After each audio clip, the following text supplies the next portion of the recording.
ملک شام میں ایک بزرگ تھے۔ ان کے پاس ایک شخص آیا اور عرض کی، یا شیخ مجھے کوئی ورد یا کوئی عمل بتائیں جس سے مجھے حضور صلی اللہ علیہ وسلم کا دیدار ہو جائے۔ بزرگ نے کہا، آج رات کا کھانا میرے گھر آ کر کھانا، میں تمہیں ایک ایسا نسخہ دوں گا جس سے تمہیں حضور صلی اللہ علیہ وسلم کا دیدار ہو جائے گا۔ چنانچہ رات کے وقت شیخ صاحب نے کھانے کا اہتمام کیا اور وہ شخص حاضر ہوا۔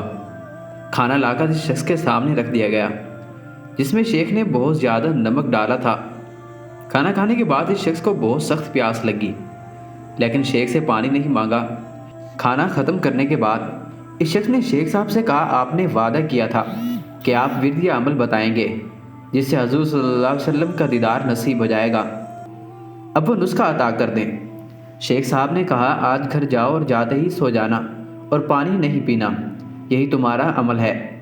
اس شخص نے کہا کہ میں یہی عمل کروں گا۔ چنانچہ وہ گھر گیا اور بغیر پانی پیے سو گیا، اور صبح اٹھ کر فجر کی نماز شیخ صاحب کے پیچھے ادا کی۔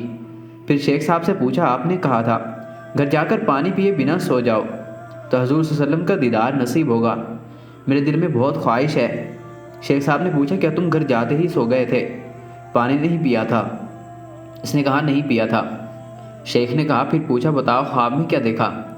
اس نے کہا، میں نے خواب میں کنویں، سمندر اور دریا دیکھے، جس طرف آنکھ اٹھاتا پانی ہی پانی نظر آتا۔ شیخ صاحب نے کہا، بس یہی تمہارا ورد ہے، یہی تیرا عمل ہے۔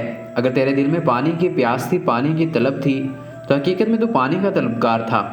تو چاہتا تھا کہ مجھے پانی مل جائے، اور رات کو پانی پینے کی آرزو لے کر تیری آنکھیں بند ہو گئی۔ اگر پانی تیری سچی پیاس بجھانے کے لیے تیرے خواب میں آ کر تجھے دیدار کروا سکتی ہے، تو حضور صلی اللہ علیہ وسلم تیری تمنا اور تیری آرزو دیکھ کر تجھے دیدار کیوں نہیں کرائیں گے؟